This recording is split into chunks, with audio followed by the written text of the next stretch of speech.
वक्रतुण्ड महाकाय सूर्यकोटि समप्रभा निर्विघ्नं कुरु मे देवा सर्वकार्येषु सर्वदा। प्रणाम दोस्तों, मैं हूं आप सबकी अंजनी। आप सब देख रहे हैं अंजनी दुनिया जी के पे में। स्वागत है, अभिनंदन है, वंदन है। तो मैंने शुरू में श्री गणेश जी का नाम लेते हुए आज से मैं कार्तिक महापर्व आज से प्रारंभ हो गया है। तो आप सभी को सर्वप्रथम कार्तिक महीने का बहुत बहुत शुभकामनाएं। और आज से मैं संकल्प लेती हूँ आप सभी को मैं कथा लेकर आऊँगी अपने चैनल पे। जितनी अध्याय हैं पूरी अध्याय कार्तिक मास में सुनाऊँगी। और ठीक मेरा रोज़ सुबह 5 बजे वीडियो जाएगी। कभी हो सकता है कि ऐसा कोई कार्य पड़ गया जिस कारण से विशेष वैसे कोशिश रहेगी कि मैं वीडियो 5 बजे सुबह में आप सभी को मैं कथा अपनी सुना सकूं। पूरी कोशिश रहेगी। अगर बीच में अन्यथा मतलब किसी व्यस्तता के कारण या किसी कारण से मैं कभी अगर न ला पाऊँ उसके लिए क्षमा प्रार्थी हूँ। पर वैसे आज से मैं प्रतिज्ञा करती हूँ कि आप लोगों को पूरे महीने कथा मैं सुनाऊंगी। तो चलिए दोस्तों, आज से मैं प्रारंभ करती हूँ और आप सभी लोग अपना भर भर के आशीर्वाद दीजिएगा। और श्रीमन नारायण भगवान आप सभी पर सपरिवार कृपा बनाए रखें। एक बार फिर से कार्तिक महीने की पावन पर्व की बहुत बहुत शुभकामनाएं आप सभी सपरिवार सहित। तो प्रणाम, राधे राधे। वीडियो को आगे ले जाने से पहले आप सभी लोगों से निवेदन है कि राधे राधे लास्ट में आप लोग जरूर लिखिएगा पूरा कथा सुनने के बाद। राधे राधे। अद्य कार्तिक महात्म्य पहला अध्याय। नैमिषारण्य तीर्थ में श्री सूत जी महाराज 88,000 शौनकादिक ऋषियों से बोले, अब मैं आपके सामने कार्तिक महात्म्य की श्रेष्ठ कथा कहता हूँ, जिससे सुनकर मनुष्य सब प्रकार के पापों से छुटकारा पाकर वैकुंठ प्राप्त कर लेता है। सूत जी ने कहा, श्री कृष्ण जी से आज्ञा लेकर नारद जी के चले जाने पर सत्यभाषा प्रसन्न होकर श्री कृष्ण से बोली, हे नाथ, मेरा जीवन सफल हो गया।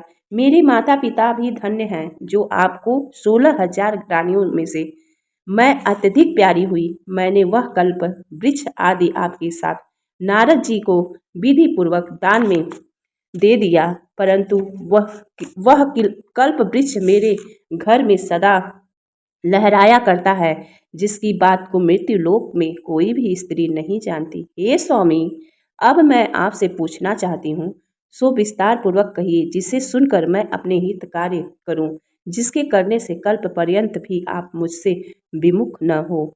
सूत जी कहने लगे, सत्यभामा के ऐसे वचनों को सुनकर श्री कृष्ण जी हंसते हुए सत्यभामा की बाह पकड़कर कल्प वृक्ष के नीचे गए और बोले, हे प्रिय, 16,000 स्त्रियों में से मुझे तुम प्राणों के समान प्यारी हो। तुम्हारे लिए देवताओं और देवराज इंद्र से भी मैंने विरोध किया था। उस महा अद्भुत वार्ता को सुनो। सूत जी बोले, एक दिन श्री कृष्ण भगवान ने सत्यभामा के साथ गरुड़ पर सवार होकर इंद्रलोक में जाकर कल्प वृक्ष मांगा। तब इंद्रदेव के न देने पर गरुड़ का इंद्र से घोर युद्ध हुआ था। हे प्रिय, जब मैं तुम्हें हर चीज दे सकता हूँ, हर एक कार्य पूरा कर सकता हूँ, तो क्या तुम्हारे आश्चर्यजनक प्रश्न का उत्तर न दूंगा? यह सुन सत्यभामा बोली, हे प्रभु, पूर्व जन्म में मेरा कैसा स्वभाव था, किसकी पुत्री थी, मैंने कौन से दान व्रत या तप नहीं किया जिससे मुझे मृत्युलोक में जन्म लेना पड़ा, और ऐसे कौन से शुभ कर्म किए कि यहाँ आकर आपकी अर्धांगिनी हुई और आप गरुड़ पर सवार होकर मुझे साथ में लिए इंद्रादि देवताओं के स्थानों में फिरते हो।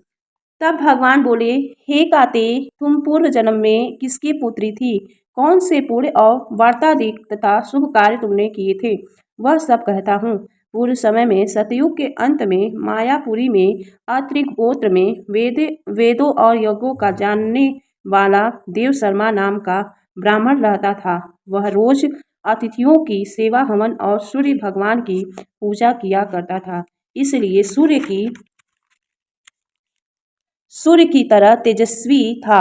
उस ब्राह्मण के बुढ़ापे में एक उर्वती नाम की कन्या हुई, जिसका विवाह उस पुत्रहीन ब्राह्मण ने अपने चंद्र नाम के शिष्य के साथ कर दिया और वे दोनों पिता पुत्र की तरह रहने लगे। एक समय वे दोनों कुशा और समधा लेने के लिए वन में हिमाचल के तलहटी में पहुंचे तो उन्होंने एक राक्षस को अपनी तरफ आते देखा, जिसके भय से उनके शरीर शिथिल हो गए और उनमें भागने की शक्ति भी नहीं रही। तब राक्षस ने दोनों को मार डाला। उनके धर्मात्मा होने के कारण मेरे पार्षद उनको बैकुंठ में ले गए, क्योंकि उन्होंने आजीवन सूर्य की पूजा की थी। इसलिए मैं दोनों पर अति प्रसन्न हुआ।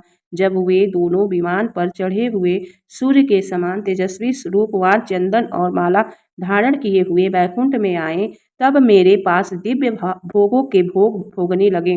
अध्याय।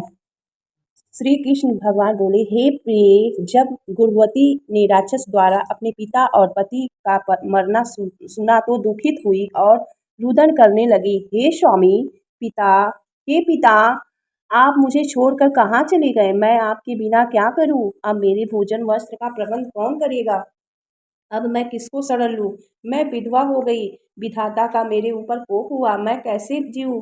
श्री कृष्ण जी बोले, कुकरी के समान विलाप करती हुई, हवा से हिलते हुए केले के पत्ते के तरह कांपती हुई वह पृथ्वी पर गिर पड़ी। थोड़ी ही देर सावधान होने पर फिर विलाप करने लगी और शौक समुद्र में डूब गई।